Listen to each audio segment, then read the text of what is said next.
Acércate a la cultura a través de todos tus sentidos. Este es El Andamio. Julián Vázquez, ¿cómo estás? Con Carolina López Hidalgo y Julián Vázquez. Muy buenas tardes a ti y a todas las personas que nos están escuchando. El Andamio. Cultura en construcción.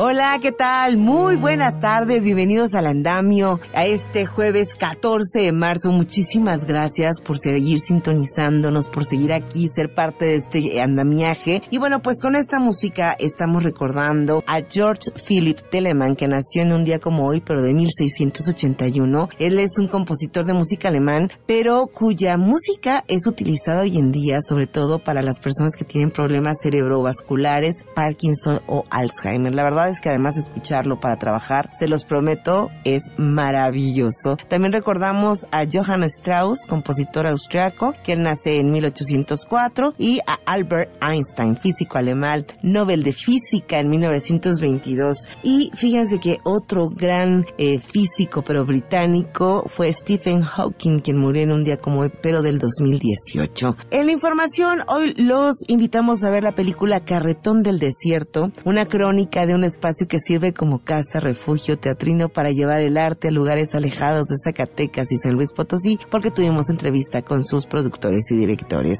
Las matemáticas en arte es una ciencia que está presente en las creaciones de los artistas. Hoy vamos a tener un especial sobre este tema. La escritora Junko Ogata nos habla sobre el trabajo de Carolina María de Jesús, una escritora brasileña que nació en 1914, pero levantó la voz por los que eran maltratados ante la desigualdad que existía en ese país.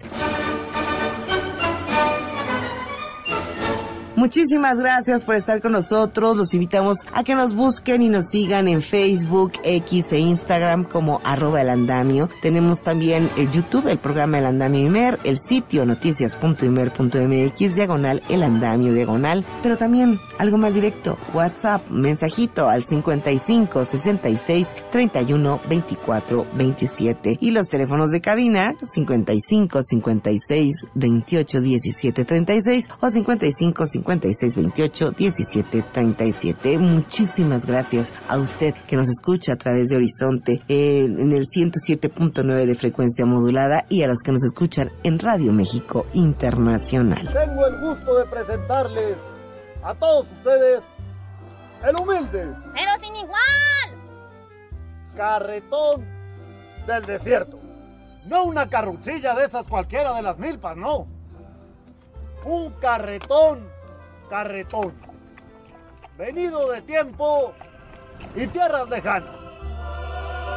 Bueno, les presento la siguiente entrevista que hizo Julián Vázquez con Jorge Prior, Katacina Sek y Jaime Evia, director y protagonista del documental Carretón del Desierto. Amigas, amigos del Andamio, continuamos y ahora tenemos a 3 invitados bastante especiales. Estamos con Jorge, Casia y Jaime. Ellos son parte de este documental El Carretón del Desierto, un nombre bastante curioso que vamos a descubrir de qué trata este documental. Y bueno, muchas gracias por acompañarnos. Muy buen día. ¿Cómo están? Bien, gracias por recibirnos.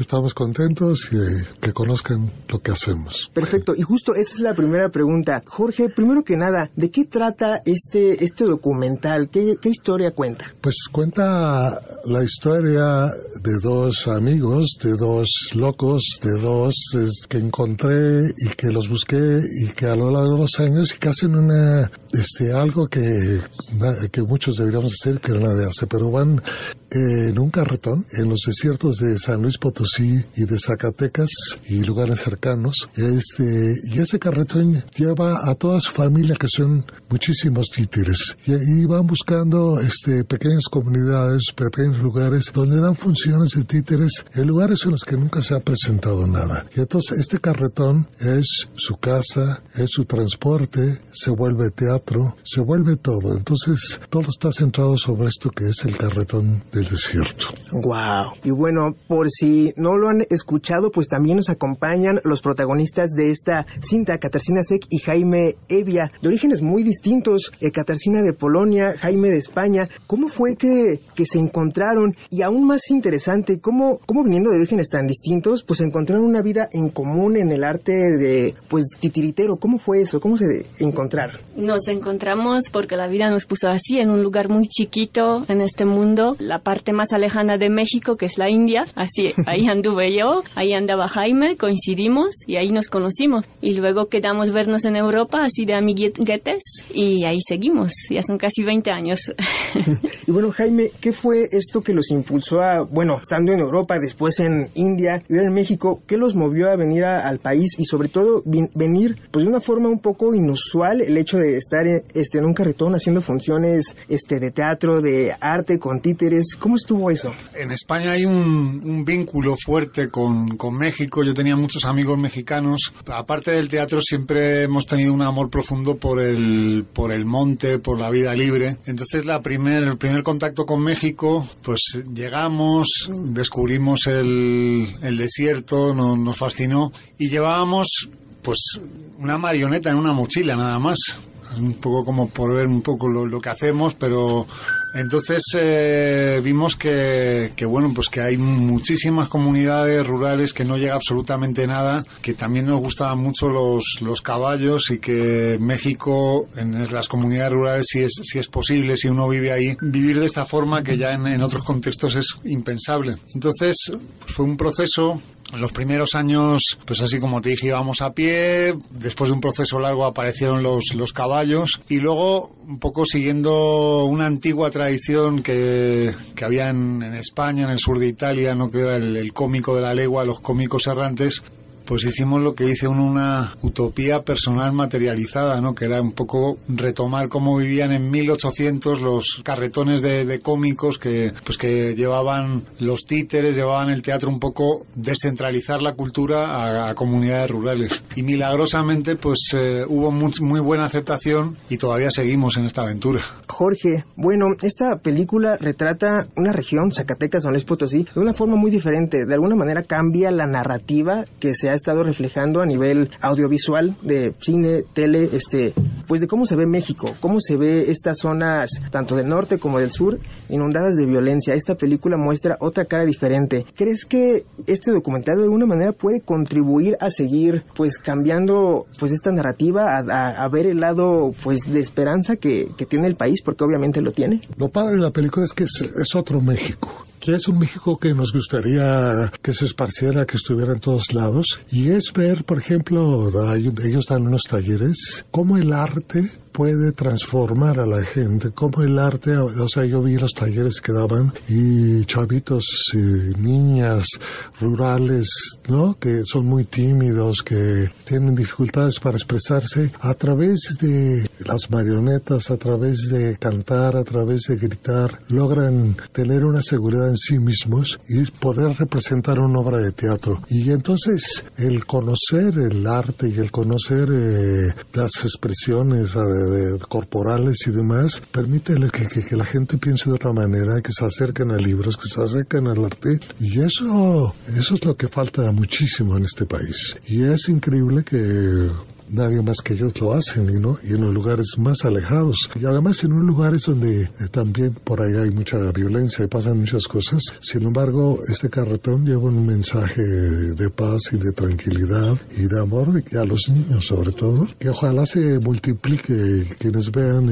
esto pase 1000 veces más, no nada más con Jaime Casia. Jaime Casia, ¿cuál ha sido la reacción de las personas cuando llegan, hacen su espectáculo? ¿Cuáles son esos comentarios que reciben al término de las presentaciones? Siempre fue toda la experiencia muy positiva. ¿Por qué? Porque nosotros llegamos de la manera muy horizontal. En los ranchos, si alguien llega de fuera, ya es un acontecimiento por sí. Y muchas veces, o la mayoría de las veces, los que llegan, si no son los familiares, pues son gente de un poder que llegan como imponiendo ciertas reglas, ciertos órdenes, y la gente agachando la cabeza pues está como agradeciendo casi que están ahí, o bueno, pues obedeciendo, más bien esa es la palabra. Y nosotros llegamos con una posición como más bien primero pidiendo permisos para poder estar ahí.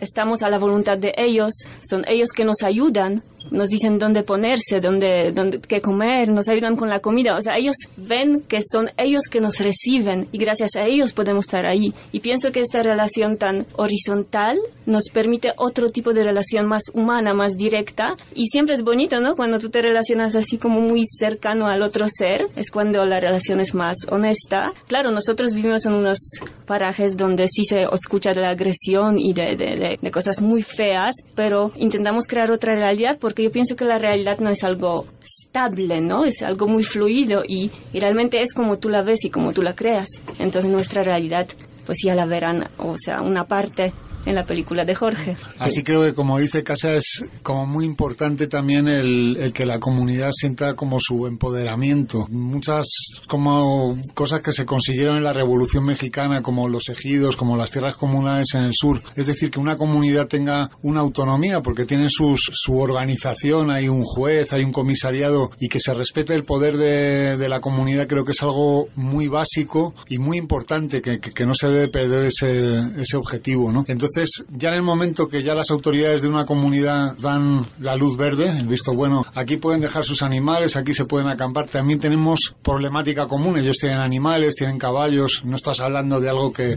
sea ajena a ellos, te ven llegar desde muy lejos, saben que no eres una persona mala porque pues en un carretón muy al paso cargado de títeres, cualquier niño en una bicicleta te da alcance si haces una maldad. Entonces todo eso como que les relaja y es una relación que mucho antes de la función ya te ven llegar, te van viendo cómo te comunicas con la gente y luego pues llega el momento álgido, ¿no? de la función, que lamentablemente nunca les ha llegado nada, no saben ni lo que es la palabra teatro, ¿no? Porque no les llega nada, ¿no? Es un desierto cultural. Pero lo viven profundamente. Nomás una frase de un comentario de un viejito después de la función que vino a agradecernos, nos dice: muchas gracias porque por fin se me olvidó la chingada seca. O sea, eso quiere decir que sí, que este momento de convivir ahí, ver esta realidad fantástica, les llega a todos, ¿no? Lo vivimos todos juntos con ellos. Otra vez una niña dice, ustedes son más reales que la televisión. Pero sí es cierto, ¿no? Sí, es que no es nada disparado lo que ha dicho. Vienen, se acercan, nos tocan los títeres, vemos que somos pues como todos así planitos, seres humanos, tranquilos, pero que realmente luego hay como un fenómeno sociocultural que yo muchas veces se lo digo a las instituciones así en los estados. Si nosotros en una comunidad de 200 habitantes juntamos más o menos 120, 150 personas de público, es decir, casi las 3/4 partes de la población, esto tiene una lectura seria. O sea, quiere decir que hay una demanda cultural. Hay una demanda cultural que no está atendida, que no está atendida y que la gente necesita de la cultura. Por favor, invítenos, Jaime, Kasia, a ver esta película, este documental. Por favor, ustedes son parte importante de él, así que por favor, invítenos. Pues por fin ha llegado Carretón a los sitios donde el Carretón no podía llegar, que siempre decimos que Carretón llega a los sitios donde nadie puede llegar de otra manera, pero de la manera donde llegan todos los demás, y el Carretón no puede llegar, entonces llega en la pantalla.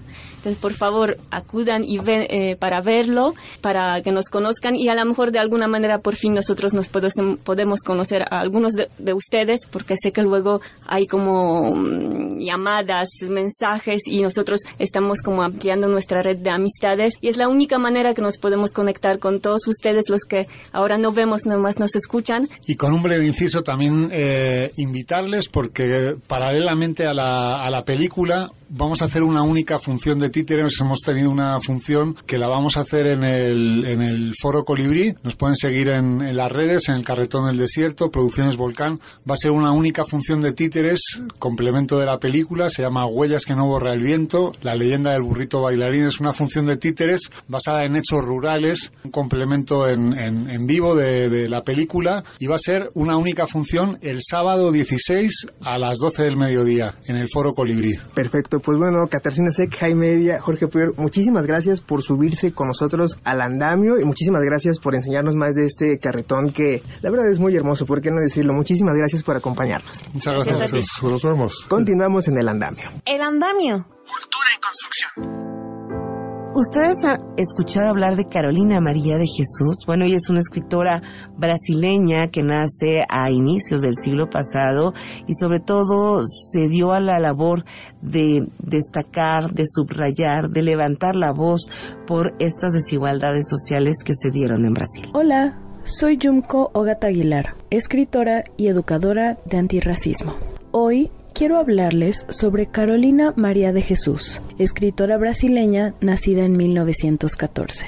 A través de sus diarios, publicados bajo el título Cuarto de Desechos, denunció la terrible desigualdad que vivían los habitantes de la favela, así como sus propias dificultades como madre soltera a cargo de 3 hijos. Sin embargo, en este texto también nos habla acerca de su amor por la lectura y la escritura, creando una pequeña biblioteca con los libros que iba encontrando en la basura. Carolina María de Jesús fue una escritora que fue afectada tanto por el racismo como el sexismo, e incluso hubo quienes pusieron en duda que ella hubiera escrito el libro porque no podían creer que una mujer negra pudiera expresarse de esa manera. En la semana en la que se publicó el texto, se vendieron miles de ejemplares y fue reimpreso casi de inmediato, gracias al éxito que tuvo en Brasil. Cabe destacar que esta autora ha sido una de las mayores influencias en la escritura femenina negra contemporánea en Brasil, siendo reconocida por escritoras como Yamila Ribeiro y Conceição Evaristo.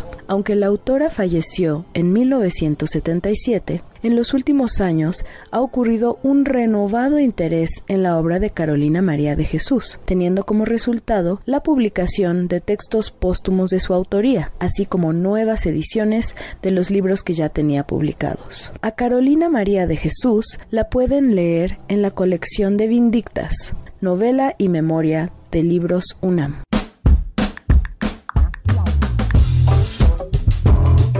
El Andamio Digital. Búscanos en nuestro sitio web como noticias.imer.mx/El Andamio.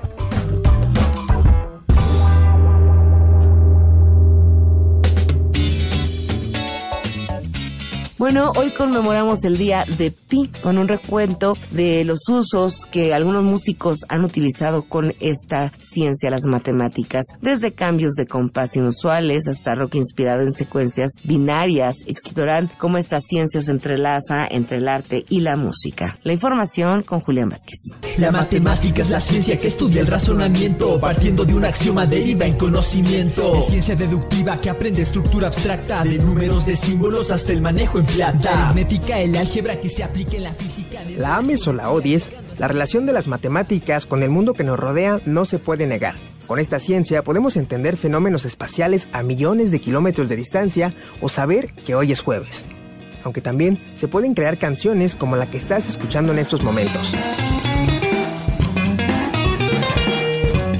Términos como ritmo, escala o compás están más relacionados con las matemáticas de lo que pensamos al escuchar una canción. Y Ricardo Gómez Aiza, doctor en matemáticas por la Universidad de Maryland en College Park, Estados Unidos, está de acuerdo con esto. Yo diría que la música es así como el sonido, ¿verdad?, de las matemáticas, porque está totalmente plagada de estructuras con simetrías, recurrencias, con figuras incluso geométricas. Una partitura en general empieza, ¿verdad?, empieza indicando la rítmica, que normalmente te la presentan como un número racional, 4/4, 6/8, etc. Entonces ahí ya empiezas a ver elementos de matemáticas muy elementales, ¿no?, que son las fracciones. Incluso las 12 notas musicales encierran en su origen relaciones numéricas que, si nos ponemos creativos, generan figuras geométricas. Tenemos el do sostenido, re sostenido, mi, fa sostenido, sol sostenido, la sostenido y si. Entonces imagínate que pones estas notas en donde están las horas del reloj y entonces una escala en este reloj y entonces dentro de este reloj vamos a pintar un triángulo o un cuadrángulo o un heptángulo, es decir, un polígono de 7 lados. Si nuestra pieza tiene 7 notas como el do, re, mi, fa, sol, la, si, do, si estuviéramos tocando en do mayor. Por eso esta película basada en hechos de la vida real no es optimista y deja la solución del problema a las fuerzas progresivas de la sociedad. todo tiene que ver con todo, o sea, todos hacemos las cosas a cierto ritmo, hablas a cierto ritmo, entonces no solo digamos que las matemáticas, los números y todos están presentes en la música, sino en absolutamente todo lo que haces. Cuando yo hago música por mi cuenta, o sea, dejo que la situación misma que quiero expresar defina como el ritmo, ¿no? Entonces hay veces que estás muy emocionado y sientes mucha energía y las cosas, el ritmo de las cosas que haces salen más rápidas. Juan Pablo Becerra es baterista y guitarrista mexicano que por más de 20 años ha jugado con los sonidos y bajo el alias de Totore, con la banda Austin TV, ha llevado esta experimentación varios niveles por encima de las bandas de rock tradicionales. Se podrá decir que Austin TV tiene influencias de subgéneros como el math rock, iniciado por grupos como Sweep the Leg Johnny o King Crimson y caracterizado por lo enredado de sus ritmos o experimentación en sus composiciones inspirado en la abstracción matemática. El mayor ejemplo de esto es Caballeros del Albedrío, álbum que capta estas ideas y uno de los discos de rock instrumental fundamentales para el país en décadas recientes. Cuando haces música, digamos que lo más común es que las cosas se fluyan a 4/4, a números pares de alguna manera, pero en el caso de Caballeros del Albedrío pues fue como salirnos un poquito de eso. Y de alguna manera pues no descubrimos el hilo negro ni nada, o sea, hicimos cosas que hacen en el jazz desde hace mucho tiempo y que otros músicos ya habían hecho, pero lo que nosotros estábamos tratando de hacer era que tal vez la introducción de la canción estuviera en 7 y la siguiente parte de la misma canción estuviera en 5 y en la siguiente ya estuviéramos otra vez en 4. Rola tras rola, la banda mexicana sacó provecho del poder de los números para un resultado en el que se pueden escuchar matemáticas en cada nota y compás musical. Por ejemplo, el hombre pánico, la H, el número que le corresponde en el teclado de tu teléfono, eso estaba, el compás el que iba a estar esa parte de la canción. Entonces, al final terminábamos con un chorizo numérico como de 8, 7, 4, 3, 1, etcétera, etcétera, y tratábamos de ir adaptando nuestras ideas musicales a esa rítmica. Pero la fusión entre ciencia y arte no termina ahí. Existen aplicaciones del campo de la física o la informática que cruzan la barrera científica para convertirse en música. El matemático Ricardo Gómez y su banda, Los Simbólicos Dinámicos, han compuesto un par de canciones utilizando la sucesión Tumors, una secuencia de números binarios o de baja complejidad, es decir, donde solo existe el número 0 y el número 1. Nos fijamos en 12 símbolos consecutivos que ocurran en algún lugar de ella. Y entonces ahí asóciale un do. Al siguiente símbolo asóciale un do sostenido. Y la regla es que vas a tocar solamente las notas que están debajo del símbolo C. Entonces así es que construimos escala a través de sucesión. Las aplicaciones de modelos matemáticos pueden llegar al punto en que hasta se podrían tomar las leyes de la termodinámica como inspiración musical. Un proyecto en el que el Dr. Gómez ha estado trabajando recientemente. Hay modelos termodinámicos algo complejos, diría yo, ¿verdad? Pero que en esencia explican, por ejemplo, transiciones de fase, por ejemplo, de elementos como el agua que se convierten en hielo. Uno las puede adaptar al contexto musical.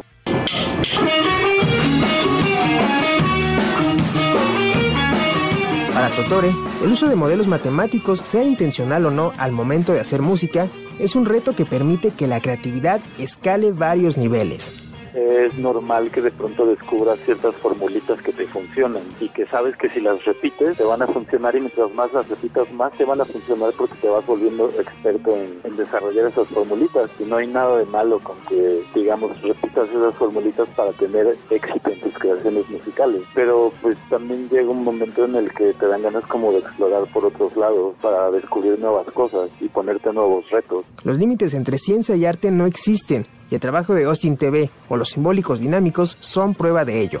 Sin embargo, Totore cree que encasillar la música en math rock, música científica o cualquier otra etiqueta le resta importancia a lo que vale la pena. Las emociones de tocar una canción y escuchar eso que nos apasiona, tenga matemáticas o no. Para mí todo es música, o sea, tanto si escucho a Miles Davis como a Taylor Swift y lo importante para mí de la música es lo que te hace sentir algo chingón, pues para mí ya está cumpliendo su propósito y no tiene nada que ver con las etiquetas que le pongan los demás. Para Imer Noticias, Julián Vázquez.